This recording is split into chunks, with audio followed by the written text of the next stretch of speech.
and Duke has got it by 5. 5 rounds for Carl Froch, for Duke McKenzie. Are we to have a new British world champion? And in just a moment, I think the scorecards now have been collated, and I think we can go into the ring, and now we can find out who is the new WBC champion of the world. Froch thinks it's him. Ladies and gentlemen, after 12 rounds of boxing, we go to the scorecards. Judge Tommy Kazmarek scores it 118 to 110. Judge Aurelio Cuevas scores it 117 to 111. And Judge Predrag Alexic scores it 116 to 112. All in favor of your winner by unanimous decision, and the new WBC Super Middleweight Champion of the World from Nottingham,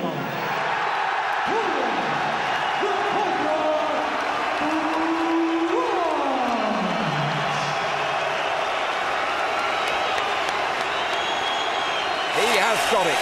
Carl Froch, the new WBC Super Middleweight Champion of the world, and the judges gave it 1 by 8 rounds, 1 by 6, and 1 by 4. And that fight is why we all love boxing. When you rejoin us here at the FM Arena, we will battle our way and try and get a world with the new champion of the world.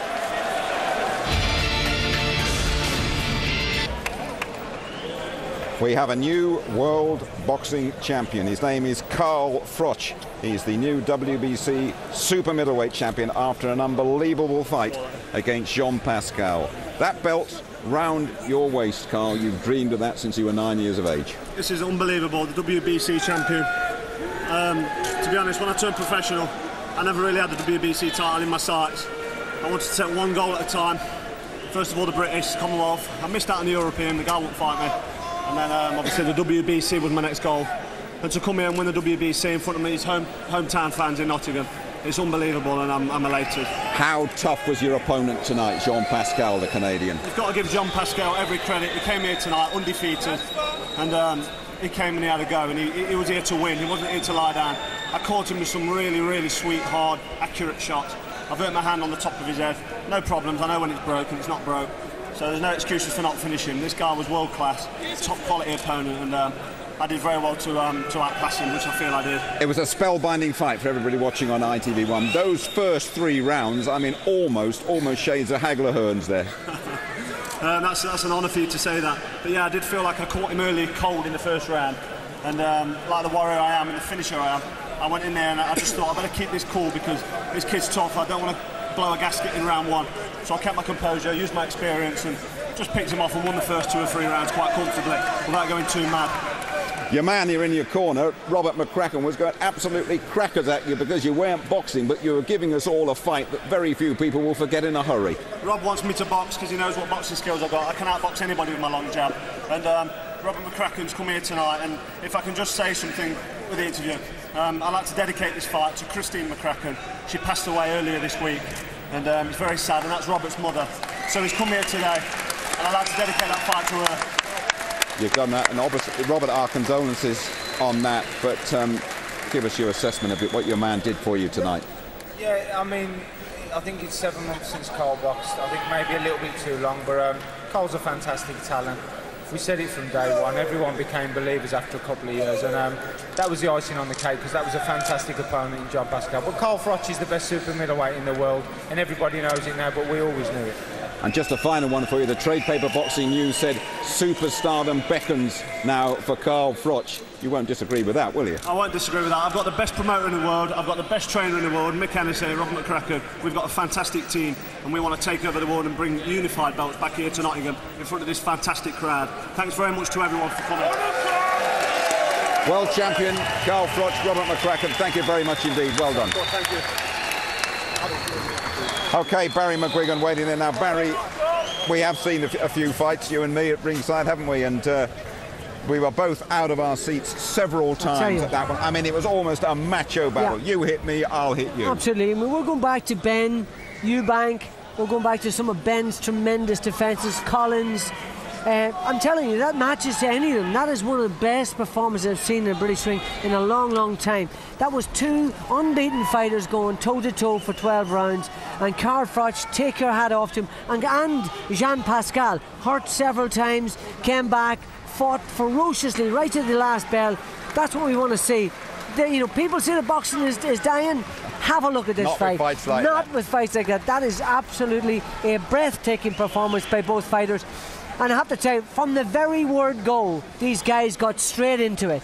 Right from the start, there was no messing around, there was no feeling out, straight into each other, measure up and let shots go. Carl out like a bullet from the start, trying to grab authority right from the start, just straight into Pascal. Round two, no letting up either, straight in again, cuffing round the side, whipping in shots. Look at those shots, brilliant shots. And it just continued on from there. There's no surprise that no one has put Carl Froch on his absolutely. Look at that first shot, right on the button there by Pascal, and Froch showed his chin, tremendous chin, absolutely brilliant. But again, just when we thought Pascal was weak, he would come back with something. He would come back again. Every time he looked like he was hurt, he would come flying back again. And again, it swung one way and then the other. Look at that for an exchange. Froch looked badly hurt at the end of the round there. And then he gets things back into control again in round 7, starts to show his stamina and all that hard work he's done, and the real athlete that he is, just beginning to get ahead again here, taking control of the fight. But again, Pascal at no stage did he look hurt, and this is where the cut happened, right on the rope there. Great slicing shot from Pascal. Didn't seem to affect him too much. Didn't let it perturb him at all. Good controlled work in the corner, again taking control at this stage, just showing him he's the boss, winning these rounds that were very close, but just edging each one of them. Round 11, again, toe-to-toe action from the start. And, these guys are exhausted. The pace of the fight, they fought ferociously. And look at this, right up to the final bell, these guys are punching non-stop. What a fight. What a fight. Absolutely brilliant. And one of the fights of the year, I'll tell you, so far, one of the fights of the year. We're right at the end of the year, but what a brilliant performance by both guys. Carl Froch fought ferociously. He deserves all the credit he gets. I did say a couple of months ago, 6 months ago, this guy was the best super middleweight in the world.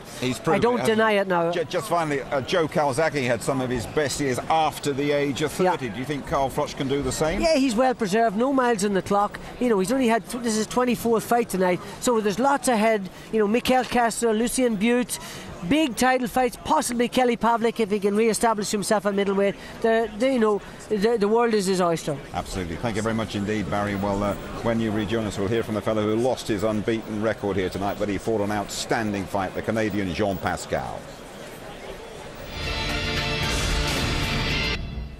We have a new world boxing champion. His name is Carl Froch. He has won the WBC 12-stone title. The 3 judges giving it to him by 8, 6 and 4 rounds. But what a brave opponent he faced in the Canadian Jean Pascal. Gave it absolutely everything and lost his unbeaten record tonight. And look how much it meant to him when he met his young son. The emotion was just too much for him. Here he is now talking to Gabriel Clark. John, can I just, for English television, John, many congratulations on a wonderful performance. Looking at the result, did the judges get it right?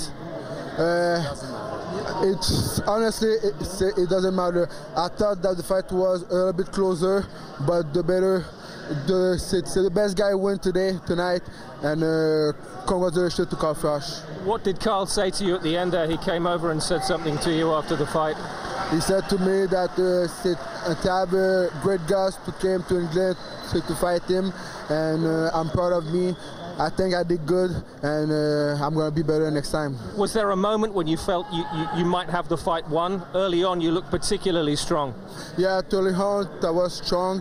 I thought maybe at the end, but Carl stayed strong, and he did the fight that he was supposed to do to win the fight. It was a great fight. Well done.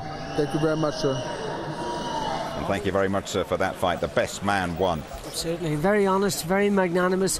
Done the best he could, but he was beaten down the stretch. I thought he'd be stopped, but he showed tremendous courage. He showed tremendous resistance. I didn't think he'd have the same resistance, and Froch hit him with everything, and he still came back. What a great fight. No wild celebrations for Carl Froch, We'll probably go and have a cup of tea. He's been teetotal for a while. He realises it's a very important part of his career. Absolutely. This is the first step, and he's got many big hurdles in front of him, but fantastic opportunities for him, and the very best of luck to him. What a great Christmas present. And we hope, of course, to see him again sometime in the future. Barry, thank you very much indeed. Delighted to be here tonight.